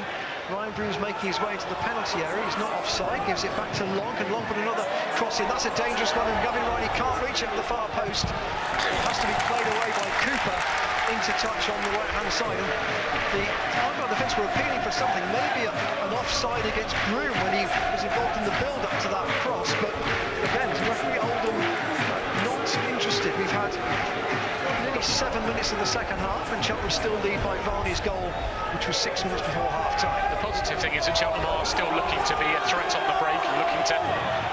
Well, they can't be at the moment because Ben Tozer hasn't got the ball to take the throw, and he's going to have to walk into the stand where there are about 3,000 Plymouth fans. He takes the ball off a young child and leaps back over the hoarding. But Cheltenham are being a threat on the break, and they're going to need to maintain that in their second half. Attack is going to be the best form of defence. Ben Tozer with a long throw opportunity. He's got quite a long run too, 3 or 4 steps to get it really long into the Plymouth penalty area. Palmer comes for it, but he gets headed out of his hands really by the smallest man in the Plymouth team, Joe Edwards. Reaches Chris Clements, 35 yards from goal. He'll shoot, and it's gone straight at Palmer. All on target, kept it down, but easy one for the keeper to take, and his clearance goes straight to Tozer, who retrieved his position. Tozer to the left to Chris Hussey. Hussey down and looking for an energetic run from Broome, but across goes Josh Grant and turns it into touch. Paul Furley's match day, BBC Radio Gloucestershire. Cheltenham Town here at Plymouth on DAB. Forest Green at home to Stevenage on 14:13 AM, and Gloucester Rugby against London Irish in the Premiership Cup. First game of the season on Freeview Channel 75 and on all our FM frequencies. Here is Jacob Greaves for Cheltenham. Little scoop ball forward, looking for Ryan Broome. Keeps it in play. Back to Chris Hussey. Hussey get a cross in. It's low towards the near post. Aimson away. Only to Broome once more. Tries to flick it into the box, but it's cleared by Josh Grant up to halfway. And Ben Tozer with an important header. And Clements just offers himself in the left-back position to Greaves. Back to Clements again. And Cheltenham trying to work their way out of trouble. Connor Thomas back to Scott Flinders. Flinders with a long right-footed ball up towards the halfway line. Varney challenging with Gary Sawyer. And Sean Long back to Raglan. Raglan to Connor Thomas. He's got room to turn there if he could see it. Doesn't just on the half turn really. Back to Raglan, and Raglan once again good from Cheltenham, to Tozer. To Clements, space in the centre circle, tries the diagonal, looking for Gavin Riley. It's just over Riley's head. Second ball should be Ryan Broome. So we let it try and run out of play. No, he keeps it in. Tight to the touchline, 10 yards inside the Argyle half on the Cheltenham left. Back to Tozer once more. Back to Jacob Greaves. Chris Hussey's right on the touchline, in short to Gavin Riley. Riley looking for Clements again. And there's a run being made on the right here from Charlie Raglan. He's got Sean Long ahead of him. Raglan's going to play it back to Connor Thomas, just lying deep on the halfway line. It'll turn round the corner ball from Clements. Square to Greaves. Greaves inside left channel, to the midpoint of the Argyle half. Right to Chris Hussey. Only 2 to hit in the middle. Can he get a cross in? It's hung up towards the far post. And Riley reach it. He can reach it. But it's just clipped the top of the bar and gone over. I'll tell you what, if that ended up in 4 inches lower from Gavin Riley, it would have been one of the best goals Cheltenham have scored as a Football League club. And I'll tell you what, because they kept the ball for a good 3 or 4 minutes leading up to that, just patiently probing, working areas, working overloads, and in the end it was again a cross and again a header. But it was terrific football, as well as Cheltenham have played in the entire 60-odd minutes so far. But they were keeping the ball, keeping the sting out of the game, working the possession, and that's a really good thing to see. It's just a shame it didn't loop under the bar. Riley was against a taller man too at the back post. Had no right to win the header in the first place, but he got enough on it. It was just on the top of the bar. Couldn't quite keep it down. Long from Sawyer to Joel Grant. A stretched challenge from Sean Long. Gives away a throw, but nothing more than that. We knew that the Plymouth attack would come. We knew there'd be a lot of pressure against Cheltenham. But so far, the first 10 minutes of this second half have actually probably been a better performance than the first half. And I realise I'm going to curse that by saying that, but Cheltenham are keeping the ball. They're being a bit better at hunting it as well. Here's Danny Mayer again. Gets to the corner of the penalty area. Cheltenham double up with Long and Connor Thomas trying to force Mayer to go round the long way. Still got the ball right by the corner back, and he's beaten both of them. Gets into the area, sets it back, line to the middle, and a good stop at his near post by Flinders. Goes away for a corner. Who's the shot was? I think it was Fadzine, I think, and it went off Flinders' body. just clipped the outside of the post as well and out for a corner. It's a wonder, isn't it, that Danny Mayer is still playing in League Two. I think positionally he's not playing in his best position today, but he is such an unbelievable dribbler on with a football. Corner's taken short, long to the far post, looking for Josh Grant. It won't reach him. Sarcevic will come into the penalty area, battles for it with Charlie Raglan, I should say. Argyle try and work the ball on the corner of the Cheltenham box, but Hussey gets in a good tackle and brings it away and tries to send it long, looking for Gavin Riley. Chests it down. He's going to actually, it is given as a handball. Kind of a finish by Ryan Broom, to be fair, afterwards. It was also offside, but yeah, again, Cheltenham again, good intent though on the break. Chris Hussey gets the ball, he swings it 60 yards, and there are two runners beyond him looking to get. They know the crucial value of the next goal in this game. If Plymouth get it, you feel that the momentum shift would mean that they'd be favourites to win it. But if Cheltenham can get it, they're going to be very, very, very well positioned to come away at least with something from home. 57 minutes gone. Ryan Broom with a determined tackle. Ryan Taylor's gone down. And he's slowly now getting up. Still Broom has it. Good dribbling from Broom. Danny Mayer-esque until he gets the ball taken off him by George Cooper. One too many there from Ryan Broom. Needed to pass the ball on to somebody else. Edwards looking again to his left. Argyle playing towards the goal, away at the far end of the ground. Here's the dribbler Mayer, gets inside right channel again. Good run and another good tackle, but Argyle still have the ball.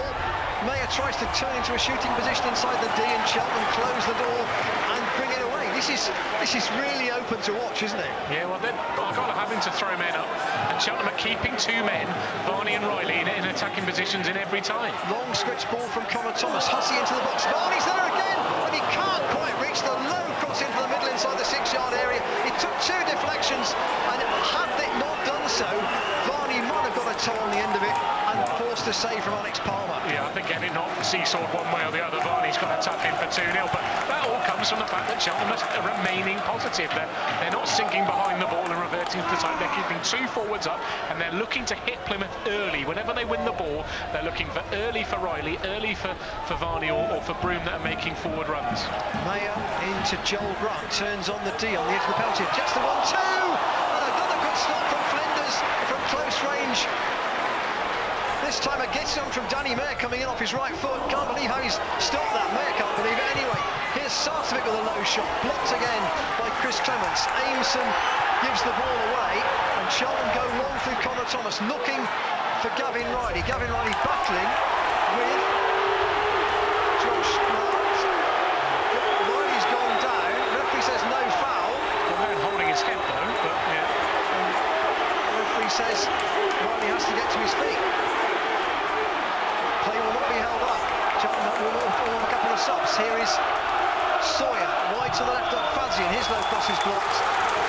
And Riley got a flailing arm, I think. Yeah, it may have just been a finger in the eye, and I don't think it was a foul. I don't think it was intentional, but it was Riley being good and honest and trying to attack down a ball that if he'd have won it, he would have been one-on-one against the goalkeeper. He's an unselfish runner, and the good news is that the referee has decided that after being on the ground for about a minute or so, as soon as the trainer comes on, of course, Gavin Riley stands up. Doesn't help himself in that time. I just wonder whether he's just struggling a bit, maybe a bit of double vision, something in his eye. You've got to be. The thing is, you cannot take a chance with anything around the head at all. It's just we see another picture of that. Pictures of that could save from Scott Flinders. That was as good a chance as Plymouth have had all day, wasn't it? Well, Mayer's had two chances now, cutting in inside left channel on his right foot, where you think he would open up the goal and stick it in the far corner, and Flinders has been equal to both of them. Yeah, just saying actually hopefully a replay of the Riley incident. There was a bit of a tangle, and he did get a bit sort of a flailing arm, and I think maybe a bit of blood around the nose.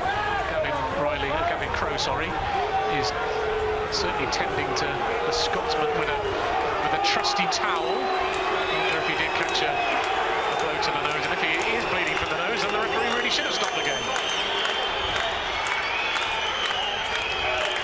Cotton will up the nose, I think, from here. Natives very restless, and Gavin Riley gave them a bit of a look to say, no,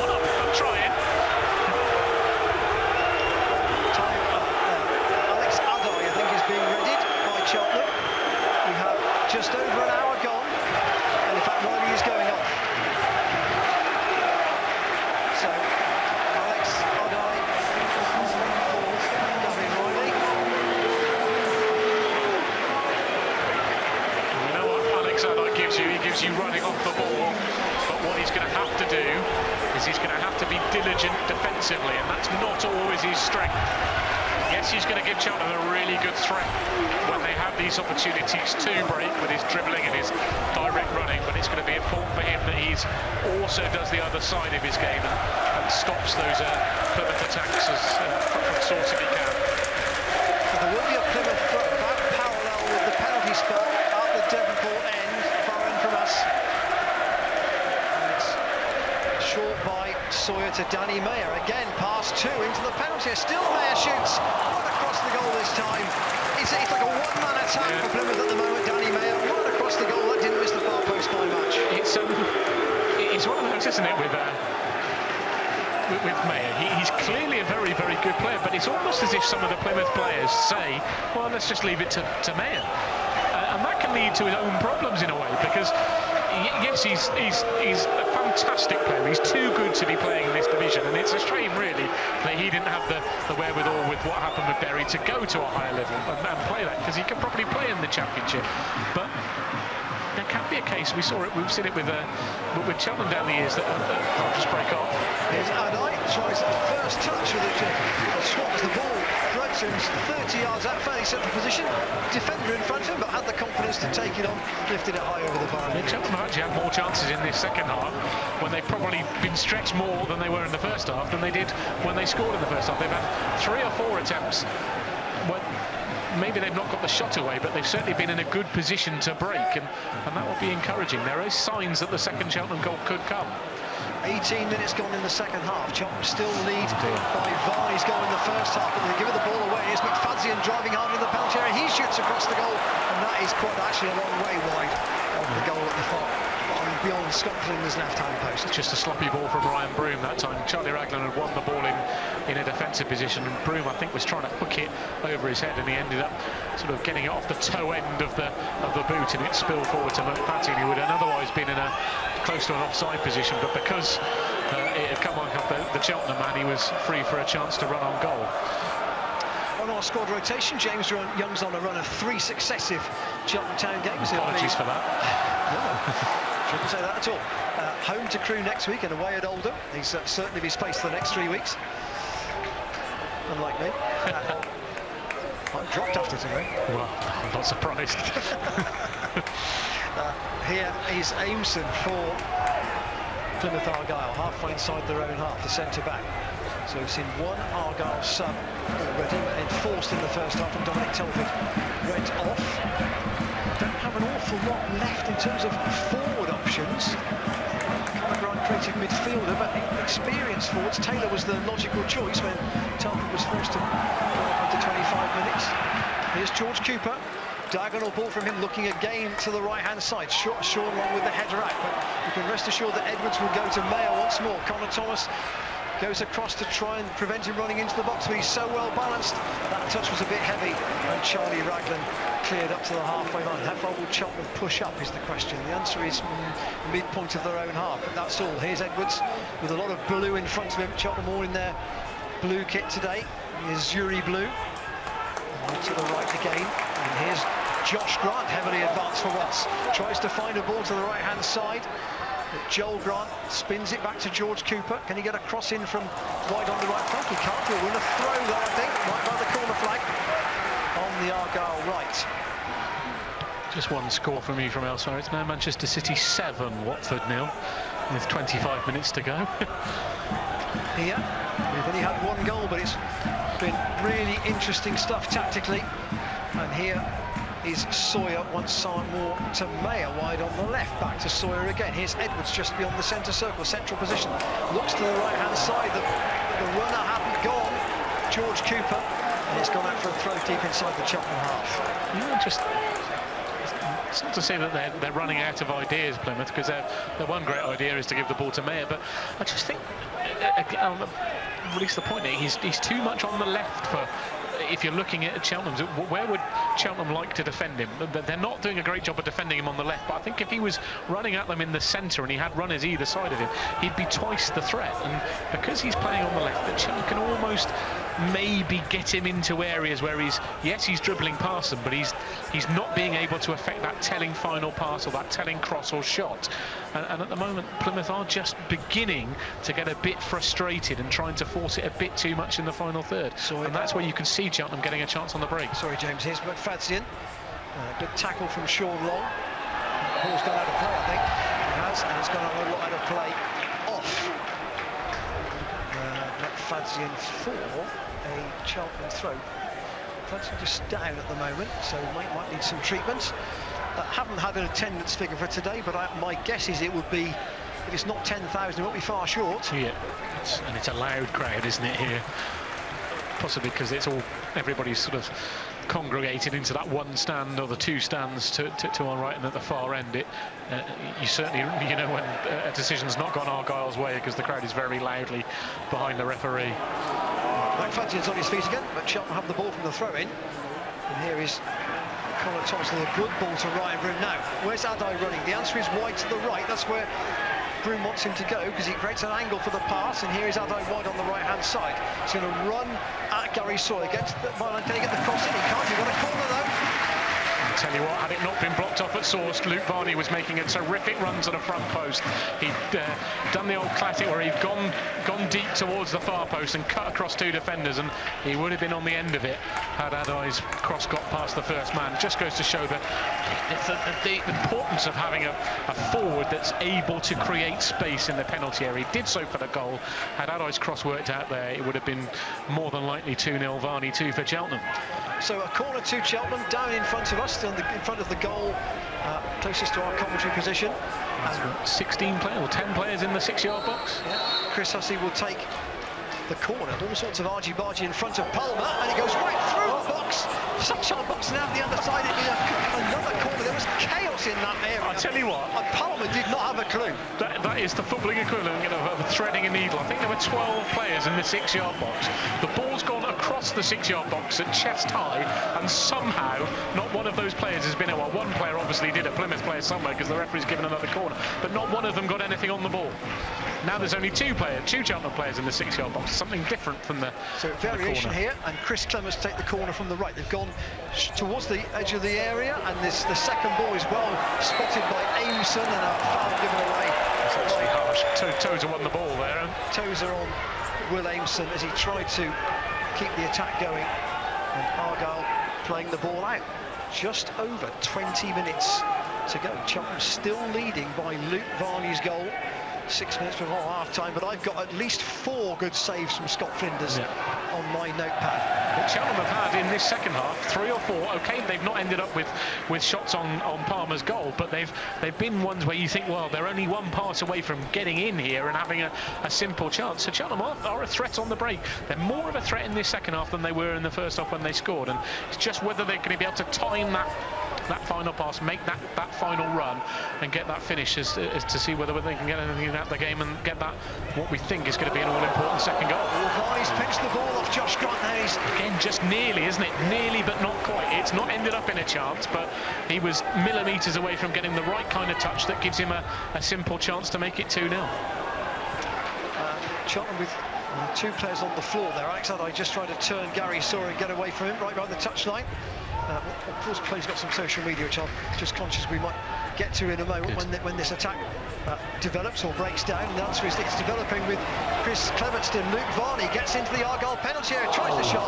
It's gone through the legs of Grant and wide of the near post for a goal kick. Paul.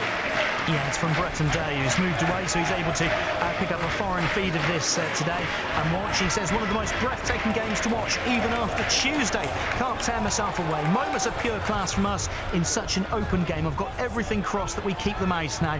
Come on, you, Robin, says Breton. Here's Danny Mayer. It's going to be a tenner well spent, isn't it? It has been a fantastic game. Here to Edwards. Edwards goes wide to the right-hand side, and George Cooper running at Hussey, cuts in field. Deep ball to the far post, far too long. Here's the thought, it goes up for a goal kick. Argyle have not gone down the outside very much. They're cutting infield from both, well, with both their... I think like the way that happens, because Cooper that's playing on the far right is left-footed, so he's having to cut in all the time. And McFadzean doesn't get outside Mayer. He doesn't get into a crossing position. Because Mayer's in that position, McFadzean just gives it to him and says, right, on you go. And because of that, as you say, they've not actually put in a telling cross sort of whipped around and going to cause problems. That they've looked to spread that ball, that extra ball, and look to cut inside, and that's been easier for Cheltenham to defend. So here's an interesting concept. They've taken Joel Grant off, one of the forwards. Young Adam Randall, who's 20, has come on, and he looks to have dropped into midfield with George Cooper up front now alongside Ryan Taylor. So your right wing back's gone up front, and your central midfielder's gone to right wing back. Interesting thread. Jacob Greaves over the halfway line for Cheltenham. Connor Thomas to Chris Hussey on Cheltenham left, back to Ben Tozer inside his own half.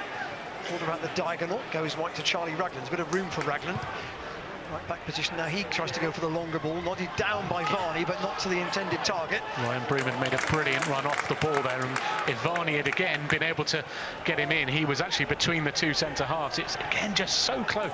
Cheltenham are playing well in this second half. You just get the feeling that there's that sucker punch from coming from Plymouth at any moment. Here's Cooper trying to find a run from McFadzean on the left. It's not just going to be overhit for him. It is. It's too long, and it's out for a goal kick. McFadzean can't quite reach it. I mean, that little flurry, little purple patch where Mayer seemed to be dribbling almost at will in from the left flank.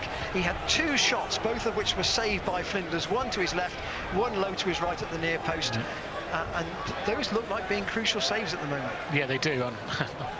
He's made two in the first half, two in the second half. We were actually having a conversation about goalkeepers on the way down here, and I don't mean it in any disparaging way, but he's just a certainty, isn't he, Scott Flinders? You know what he's going to get. He's going to make the odd error, but he's going to end the season in a credit balance. And we were talking about the other Gloucestershire club who can't settle on a goalkeeper, and they're finding problems because of it. But Flinders is a terrific shot stopper, but he's also just reliable. He knows the back five know him, and he's aware of his own limitations, and that makes him a solid and dependable League Two goalkeeper. And with a budget of Cheltenham size and a profile of Cheltenham size, I don't think you can ask for more from your goalkeeper. Connor Thomas, short ball. Be a bit long for Raglan, that to the right flank, but he does well to keep it in play. That was a heavy pass from Chris Clements. Cheltenham got away with it a bit. Raglan right on the touchline inside his own half, plays a poor ball infield, and here's Randall, the young substitute, when he turned professional just under a year ago. And he played a couple of games with Port. He's come on here in that sort of sitting position in midfield, which has released Edwards to go and play on the right. So a real reshuffle here by Argyle. Another handball by Luke Varney there, referee didn't see it, and Chris Clements with the ball to Varney, and Varney looking for Adai. Adai battling with Gary Sawyer, nothing doing there, and Sawyer comes away with the ball, beats Adai and Connor Thomas, and gets up to the halfway line. What's the forward ball like? The answer is it's too long. Straight through to Scott Flinders. That's the frustration for Argyle. 15 minutes to go. Cheltenham still leading by 1 goal to nil. Tell you what, just have a little look. When that ball went forward, there were a couple of shoulders got dropped, and yes, okay, there's still 15 minutes to go and they could come again, but you can sense the frustration is beginning to come to Argyle, that they played well, but they've not been able to force it over, force the big moment in the game, whereas Cheltenham have, and now they've got a chance to break again. Good battling from Ryan Broom, determined run from midpoint to the Cheltenham half, gone forced wide on the right hand side. Can he get a cross in here? He'll try and force a corner if nothing else. He's got some help from Sean Long, just never with the penalty box, into the corner of the area. Can Adai try and get on the end of this? He's beaten by the bigger figure of Sarcevic, and Sarcevic to McFadzean up the touchline. A bit of frustration in there for Cheltenham, because when Broom got the ball, and he looked early for Adai. Adai was one against the defender, and that's exactly the position you want him in. Running on again here, the holder in behind Gary Sawyer has to turn it into touch. Cheltenham fans applauding Adai's real energy on the right-hand side. I tell you what, no matter how this game goes from this point in, we're 31 minutes in the second half, and as good as Cheltenham were against Bradford, in this second half, this has been 30 excellent minutes. Yes, Plymouth have had chances, mainly through the dribbling of Mayo, but actually, in terms of attacking possession and territory, Cheltenham have probably had the majority of it, and the football they've played has been very good, and it's stood up in a pressure position away from home. I think this is really encouraging for what comes next for Cheltenham.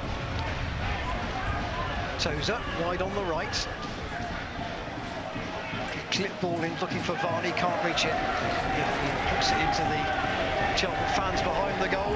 Alex Adai, just at the last throw-in, was asking the Cheltenham fans to try and find a bit more volume if they could. Conscious that this is an important phase of the game. We're into the last 15 minutes. Paul Fergus match day. BBC Radio Gloucestershire. We're here in Plymouth for Cheltenham's trip in League Two, where they still lead by Luke Varney's goal in the first half. We're on DAB, Forest Green against Stevenage on 14:13 AM. And Gloucester Rugby on FM and Freeview 735. Driving run from Sarcevic into the penalty area. And Cheltenham, with Sean Long, do very well to clear. He read that as the ball was pulled back from the right-hand side by Sarcevic. Only one man in the box, though, for Plymouth when that ball went wide. That tells you something. Edwards inside the centre circle to Randall. Cheltenham trying to keep their shape, force Argyle wide to the right. The green wave comes again. Randall looks up, tries to slide a pass in, it goes under Sarcevic's foot and out for a goal kick. Just slide rule past that. If he'd have taken that, he'd have been in one-on-one with Flinders. Yeah, it was a difficult pass, and okay, for a 20-year-old, he's at least tried it. But Cheltenham were backing themselves. They forced him into a difficult pass because their defensive shape was good, and I'm sure Michael Duff will be pleased at that. Yes, it could have got through to him, but the chances are it wasn't because of the tight shape Cheltenham had adopted without the ball. I mean, you saw all of Tuesday night's game. I only saw the second half. Cheltenham have been involved, have they not, in two very good matches within the same week. I think you're going to get that with this Cheltenham side because they're not going to be a hatchet job. Okay, if you're a Plymouth fan today, you've seen the amount of fouls off and so on that Cheltenham have created, but they, as we see now, they're 10 minutes away from home. They're playing the ball around their back four, a bit of one-touch passing, but that's because they're looking for gaps and openings. That they're a very good footballing side, and that makes them quite open, and it means that oppositions are going to have a chance to attack against them. Almost a very good ball from Tozer, looking for a run from Sean Long, but it was cut out by McFadzean. Ryan Bruno is covering well into midfield to Clements. Clements to Adai on the turn, gets past Aimson. Adai into the penalty area. Can he pull the trigger? He tries to bring it back and cut it back for Varney. There was an appeal for a handball, but the ball was going so slowly it couldn't have been deemed as deliberate. And Argyle bowled the ball out to Adam Randall, and he slides it wide to the right. So Edwards. The frustration of Alex Adai, wasn't it?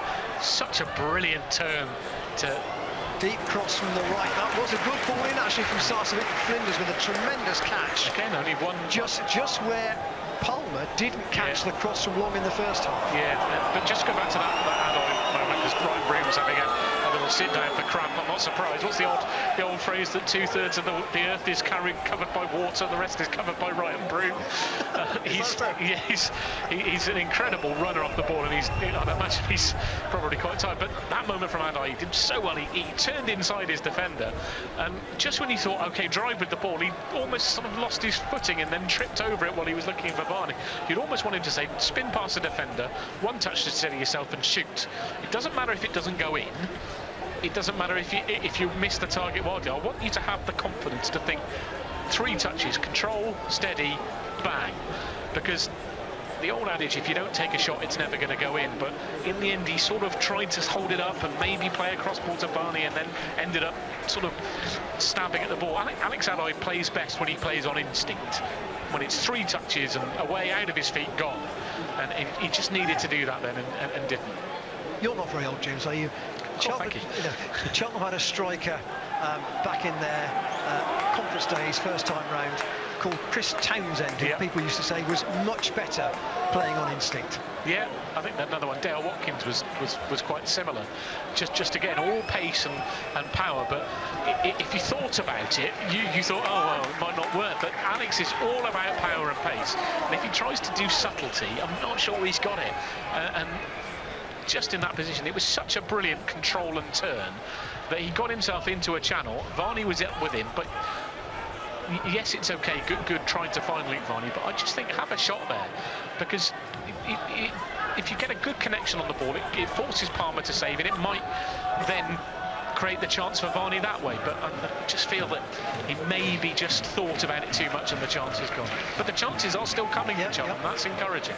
Broom is okay, he's back on the field, but Argyle have the ball inside their own half and they're working it through defender Josh Grant, wide to the right to Joe Edwards, who's now at right wing back, cuts in on the halfway line, back to Randall, the substitute.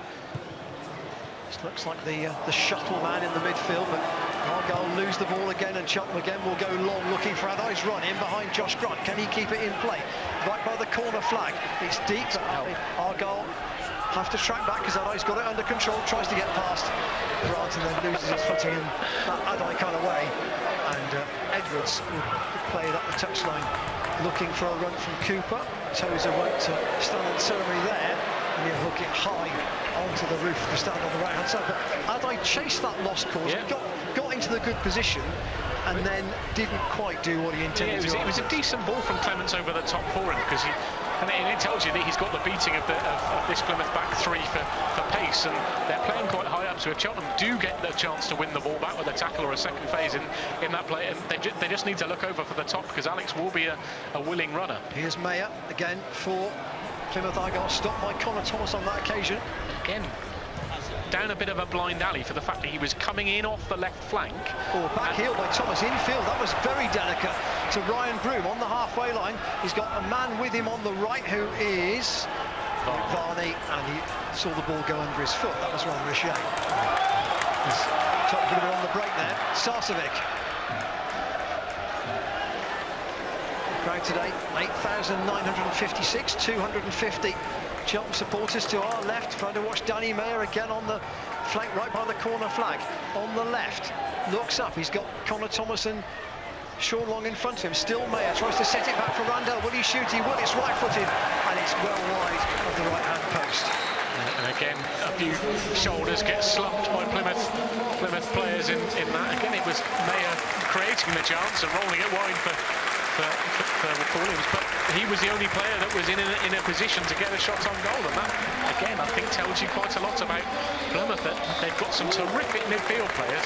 But I think if you put Luke Varney in this Plymouth side, he probably scores 30 goals a season and they win the league by 20 points. But they are missing that focal point, that point in the top third of the pitch that proves the difference. So George Cooper's come off, and Khalidi Lolos has come on, a young 17-year-old forward, born in Greece, and now up front alongside Ryan Taylor. And Cheltenham have 6 minutes plus added time. And Ryan Broom has the ball taken from under his toes by Sarcevic, I think, and it will be a Cheltenham free kick. They take it quickly. Clements, who was the half-time sub for Jake Doyle-Hayes, into Hussey trying to get Adai to turn Aimson. There's the ball back to Varney, but Varney has it taken off his toe, and Argyle come away with Sarcevic. Looks like he's running on fumes, does Reg. There's a foul given away there by Chris Hussey, and Varney chasing back as Argyle take the free kick quickly. It goes inevitably to Mayer inside left channel. Connor Thomas again doubles up, shows him in field. Still Mayer has it, all right foot, Danny Mayer.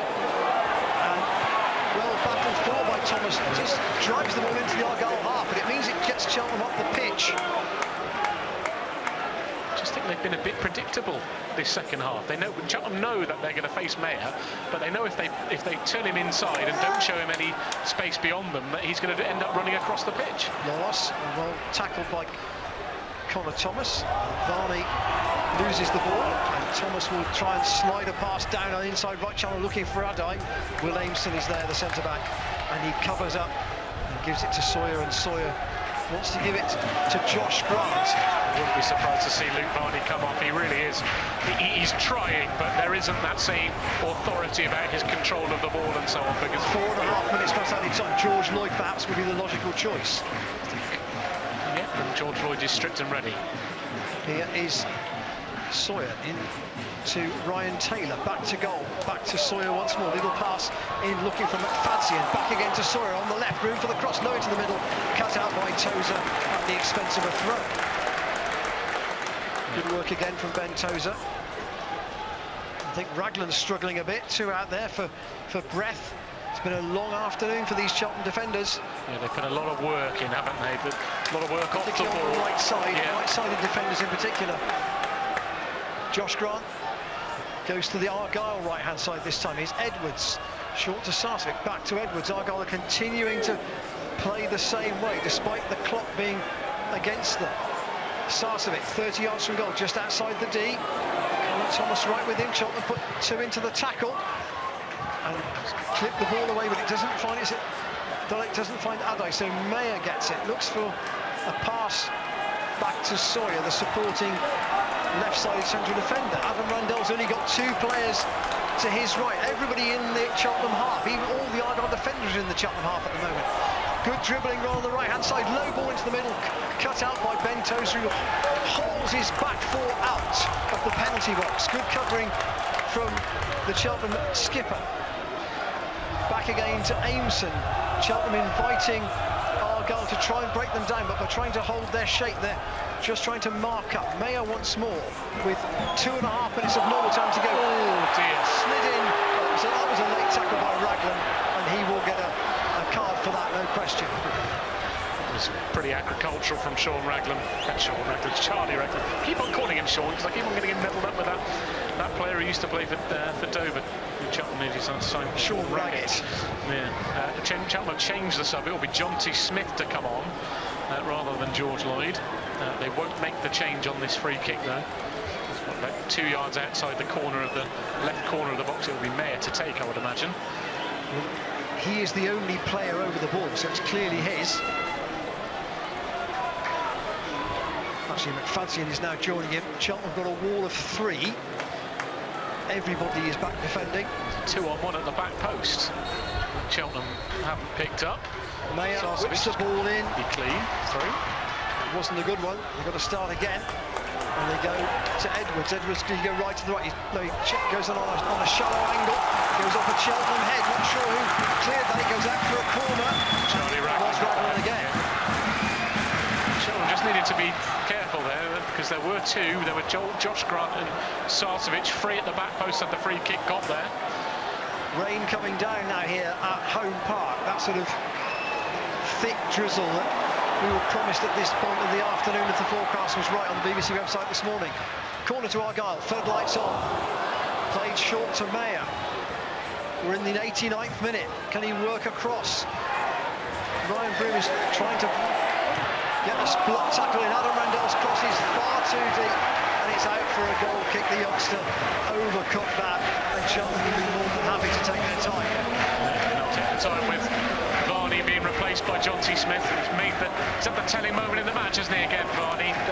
He's had the one clear chance, and you never backed him to do anything else apart from head it into the net. We were looking back at it at half-time, and he celebrates in a way that we think he was trying to almost imitate a cricket umpire. He stood there completely still for about 2 seconds, and then pondered, and then raised the right finger to point to Sean Long. But he's at the decisive moment in this match so far, with 20 seconds of real time, normal time, to go. So Jonty Smith on for his 3rd sub appearance. All of them have been pretty short, and it's important that we spot the 4th official when he puts the board up. Cheltenham still leading by Varney's goal in the first half, and there are 5 minutes. 5 minutes to be added. Smith back to goal, gets his first touch, and the tackle comes in from Gary Sawyer. Jonty Smith goes to ground and doesn't get up very easily. That was a centre-back's welcome to him to the game. Throw into Cheltenham. They go down the line looking for Ryan Broom, headed out by the Argyle defence. Chris Clements has done a decent job since he's come on at half-time. And Hussey, I think, will go all the way back here and go to Tozer, and Tozer may go back to Scott Fingers. So that is no. It's poor from Adai there, and he needed to just get his body in front of the ball. He's got the second ball though. Here he is now running at the Argyle defence. Adai fairly central position. Will he shoot? He might shoot. He needs to shoot, but he goes wide to the right-hand side instead. Jonty Smith with the ball into the middle. Goes through a second time. Adai square to Broom. The big deflected. It's gone in. It's an own goal. Ryan Broom may claim it. It's got in off Aimson in the end. It can't be classed as Broom's goal, but he's made it, and the Cheltenham supporters celebrate because they know that is the points going back to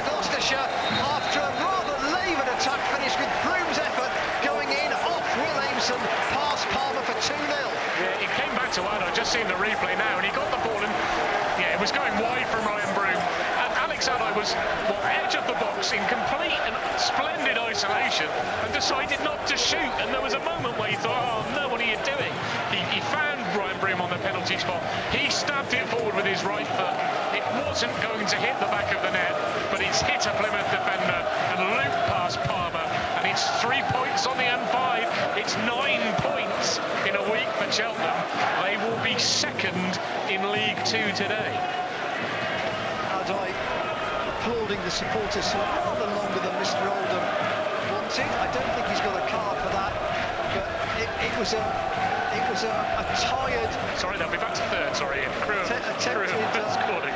attempted clearance from Aimson, and it left Palmer with no chance at all. Cheltenham lead by 2-0, a goal near the end of the first half, and a goal in stoppage time at the end of the second, and the Plymouth fans are heading for the exits. And as lucky and as maybe fortunate as they were to take the lead in the first half, this second half has been absolutely excellent from Cheltenham. Yes, they've had to deal with the attacks from Plymouth, but other than those 2 saves early on from Mayer, Flinders has not really had a save to make, and Cheltenham have been the team that have been threatening on the break. They've stayed true to their will to play football, to keep creating chances.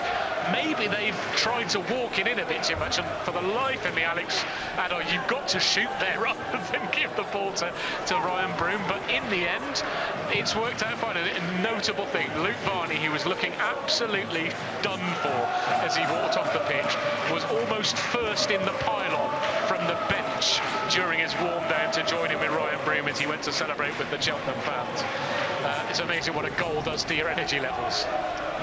Cheltenham then just trying to see it out now with a result that's come at the end of a very good week for them, and nothing will please Michael Duff more than another clean sheet potentially. Yeah. So Exeter, Crewe and Cheltenham, the top 3 by the looks of things at the end of today, unless we have a very dramatic finish. So this is the one for the Cheltenham Town Statos. When was the last time Cheltenham did 4 successive league wins? Football league wins. Not many times, and that will be what they've done now. Toes up inside his own half, back to Scott Flinders. We've played nearly 4 of the 5 added minutes. There may be a little to add for the celebration of the second Cheltenham goal. They lead by 2-0 here at Plymouth, and Sean Long off on a run. This will be 1 win in 8 now for Plymouth. That's worth thinking about as well. One win in 8 for Danny Mayer, you'd say, because there's aside from him, they're in a not to this Argyle side, you know. Here is Mayer. Did he dribble that out? No, he didn't. He cuts in field. And to Randall. And Randall to Grant. But Cheltenham quite content to sit on what they've got now. Pressurise Josh Barnes, he will, but even now, Argyle are not hurrying, and we're in added time at the end of the second half, and they trail by 2 goals to nothing, conceded the second goal. And I think I was saying to you, James, on the way down, that Sean Long and Charlie Raggan, to me, were the 2 key players for Cheltenham today, because they had to defend Mayer's side of the pitch, and they have done their jobs. Here are Argyle pressing in the box, though. Lance with the shot, which is saved at the near post. Hit the post. By goal kick, hit the post. Yeah, yes, that has hit the post. As well as a goal kick, he didn't get a touch, the keeper. Would have been a consolation. Flinders is slowly getting up. But the 250 Cheltenham supporters... Well, I think they realise what a big win this is. 9 points out of Salford, Bradford City and Plymouth Argyle. Two of which are away. Cheltenham Town only win 2-0 away from their home there.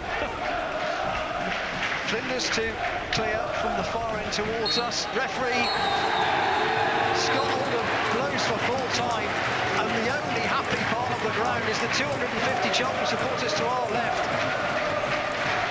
who will enjoy their journey back up the M5. Their goalkeeper's done them proud today. Scott Flinders with at least 4 important saves, but the goal scorers, Charlie Raglan with Sean Long setting up the first goal for Luke Varney with some meat to play down the right, and Varney's header at the back post. That was 6 minutes before half-time. And then, as the clock ticked into injury time, Cheltenham on a break. Alex Adlai appeared to get himself in a bit of a tangle inside the penalty area, but he put the ball back, and Ryan Broome's shot wasn't going in, but it was hooked past his own keeper in an attempt to clear by Plymouth defender Will Aimson. Gavin Riley had a header onto the bar earlier in the second half, but Cheltenham made the most of their chances in front of goal.